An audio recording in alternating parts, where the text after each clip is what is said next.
Imagina volver en el tiempo y caminar por las calles de Cartagena en 1810.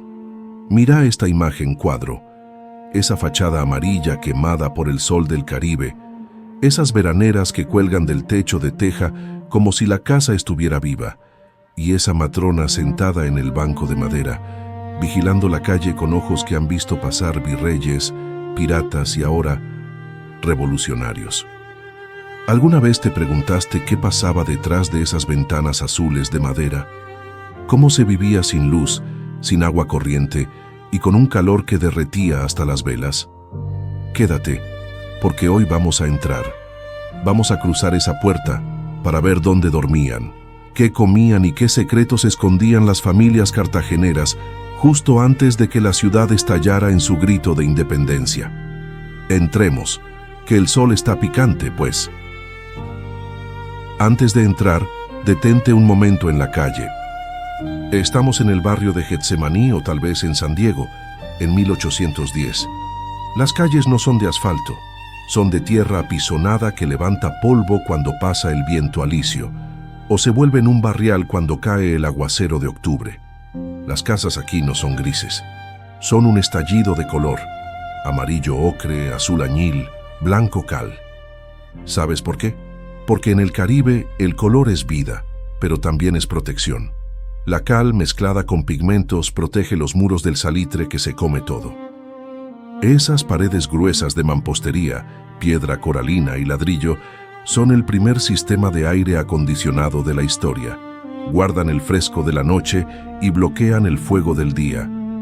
Esa mujer que viste en la entrada no está ahí por casualidad. En 1810, la vida se hacía en la puerta. Al atardecer, sacar el taburete a la calle era la red social de la época. Ahí se enteraban de quién llegó en el galeón, quién murió de fiebre amarilla y qué susurran los criollos sobre sacar al rey. Empuja la puerta de madera pesada. Lo primero que sientes no es una vista, es un cambio de temperatura. El zaguán es oscuro y fresco. Es la frontera entre el ruido de la calle y la paz de la casa. Aquí huele a madera vieja, a cera de abejas y a veces a jazmín. Al entrar a la sala principal te das cuenta de que no es como las salas de hoy. Es austera, no hay sofás mullidos. Hay sillas de cueros, esas sillas rectangulares de madera oscura con asiento y espaldar de cuero de vaca tensado, clavado con tachuelas de bronce. Son duras pero frescas. Los muebles son altos para dejar circular el aire por debajo. En las paredes blancas y altas, de casi 4 metros, no hay fotos familiares sonrientes. Hay óleos religiosos oscuros, un San Pedro Claver, una Virgen del Carmen. La religión no era una opción, era el aire que se respiraba. En una esquina, una mesa de arrimo con una lámpara de aceite de vidrio. Recuerda, no hay luz eléctrica. Cuando cae la noche, esta sala se convierte en un teatro de sombras vacilantes. El piso no es de madera. La madera se pudre con la humedad del trópico o se la come el comején. Es de baldosas de barro cocido, rojas, frescas, que se lavan con agua de aljibe y hierbas aromáticas para espantar los mosquitos. Si la familia tiene dinero, verás baldosas de mármol traídas de Italia, el colmo del lujo en medio del trópico. Sigamos caminando. Toda casa cartagenera que se respete gira alrededor de esto. El patio. No es un jardín trasero, es el corazón del edificio. Aquí la arquitectura respira. El patio funciona como una chimenea natural. El aire caliente sube y el aire fresco entra por las habitaciones. En 1810, este patio no era solo ornamental, era una farmacia y una despensa. Mira esas macetas de barro. Tienen albahaca para cocinar, sábila para las quemaduras, toronjil para los nervios y ruda para el mal de ojo. En el centro, un árbol de mango o de níspero da sombra y fruta. Y ahí, en una esquina, lo más importante de la casa, el aljibe. Cartagena no tiene ríos dulces cerca. El agua es oro. Los techos recogen el agua de lluvia que baja por canales y se almacena en este tanque subterráneo. Sacar agua del aljibe era la primera tarea del día. Si el año era seco, El aljibe se cerraba con candado y el agua se racionaba gota a gota. Beber agua fresca en una tarde de 35 grados era el mayor lujo posible. Vayamos al fondo, donde el olor te guía. La cocina colonial no estaba integrada a la casa principal como ahora. Estaba separada por el patio para evitar incendios y mantener el calor lejos de las habitaciones. Aquí no hay azulejos blancos. Las paredes están negras de hollín.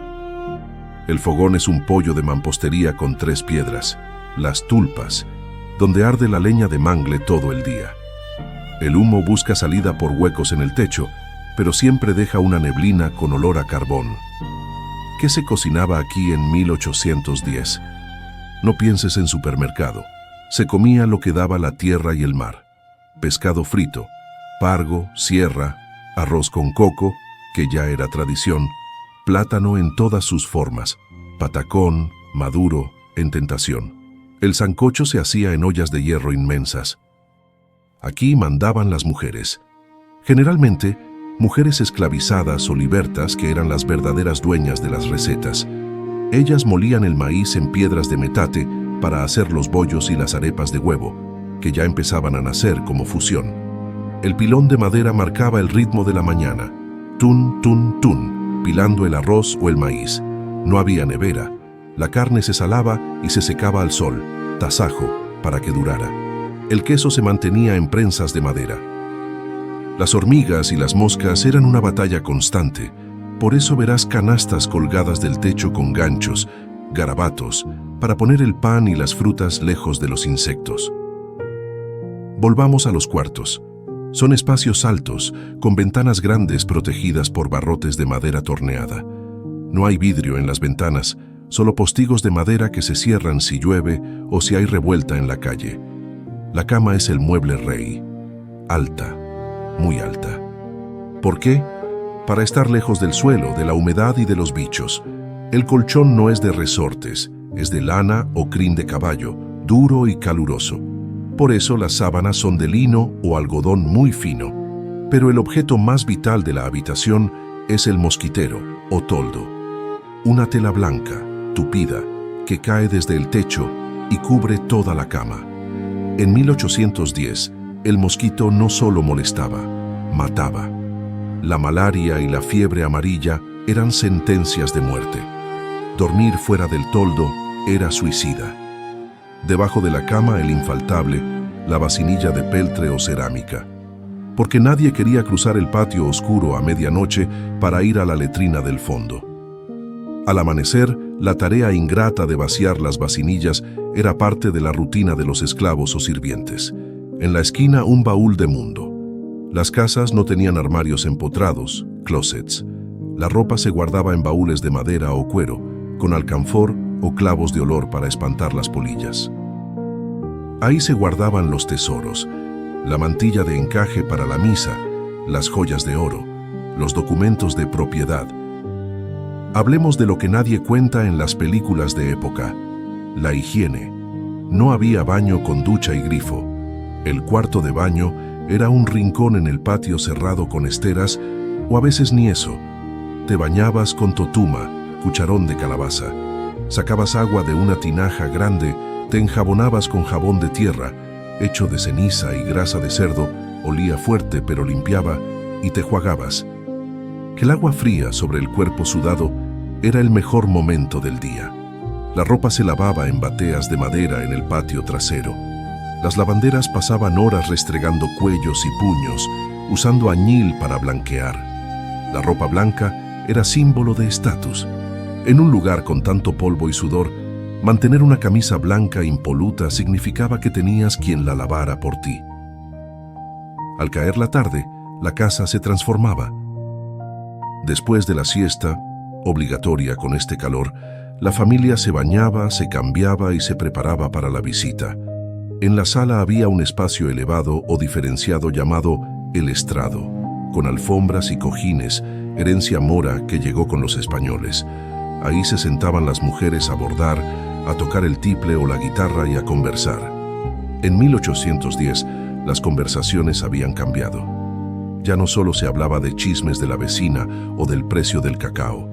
se hablaba de política, en voz baja. ¿Oíste lo que pasó en Bogotá? ¿Será verdad que Napoleón tiene al rey? ¿Qué dicen los piñeres en Getsemaní? Las casas se volvieron centros de conspiración. Entre taza y taza de chocolate caliente, sí, tomaban chocolate caliente con queso a pesar del calor, se cocinaba la independencia. Pero no todas las casas eran iguales, cuadro. Si caminamos unas cuadras hacia la Plaza de la Aduana o la calle de Don Sancho, entramos en las mansiones de quienes realmente mandaban en Cartagena, los marqueses, los grandes comerciantes de esclavos y los altos funcionarios de la corona. Estas casas no eran solo viviendas, eran palacios. No tenían un piso, tenían 2 o 3.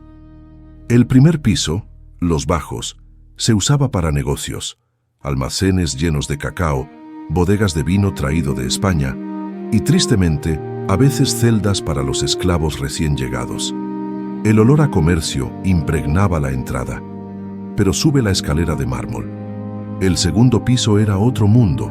Aquí los techos eran aún más altos, decorados con artesonados de madera tallada a mano, pintados con colores vivos. Las ventanas no eran simples huecos, eran balcones volados de madera labrada que miraban a la calle, desde donde las damas podían ver sin ser vistas. El mobiliario aquí gritaba dinero.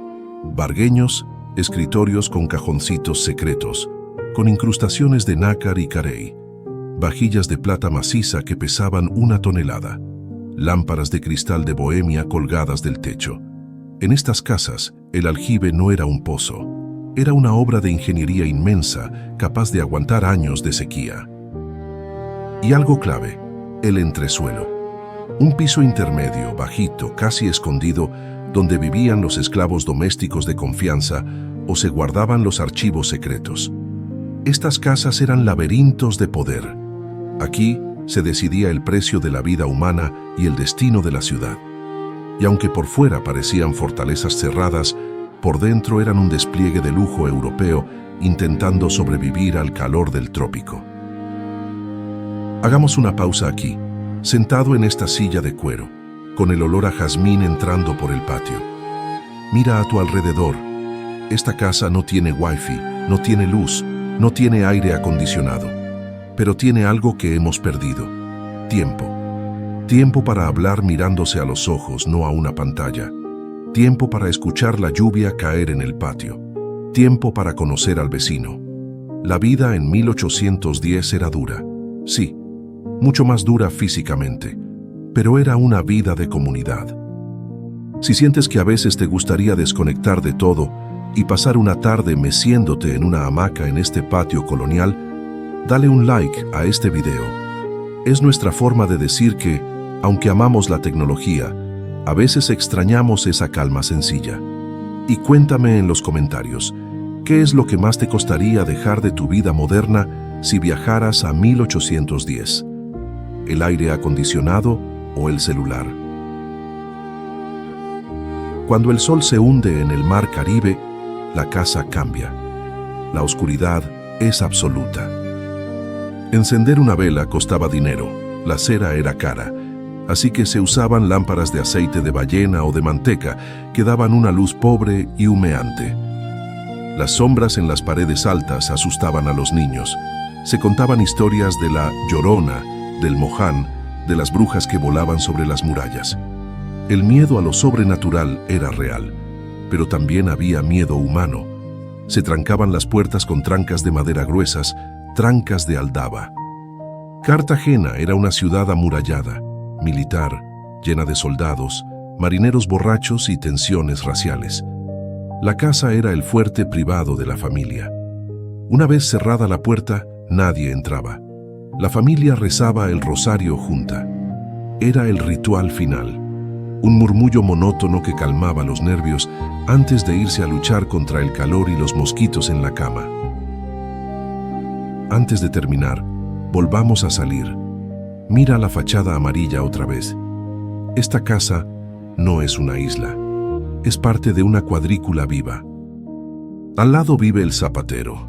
Al frente el comerciante de telas. Los ruidos se comparten. Si el vecino pelea, tú te enteras. Si alguien toca un tambor, tú lo bailas. Esa mujer sentada en el banco al principio del video ya se ha entrado. La calle queda sola, solo patrullada por el sereno que canta la hora. Pero mañana, cuando el gallo cante y los vendedores ambulantes empiecen a gritar «Bollo e mazorca», «Agua fresca», la casa volverá a abrir sus ventanas azules para tragar luz y vida. Si te gustó recorrer esta casa caribeña, espérate a ver cómo vivía la gente en el otro lado del país, en el Valle del Cauca. Allá no había brisa marina, había cañaduzales infinitos y una tensión social diferente. Acabo de publicar una reconstrucción increíble sobre Así era la vida real del pueblo de Cali en 1810. Vas a ver el contraste entre la vida de Puerto de Cartagena y la vida de Hacienda en Cali. Créeme, cuadro, son dos mundos distintos bajo el mismo cielo. Haz clic aquí para viajar a Cali en 1810 y descubrir los secretos de ese pueblo tranquilo que estaba a punto de explotar. Nos vemos allá.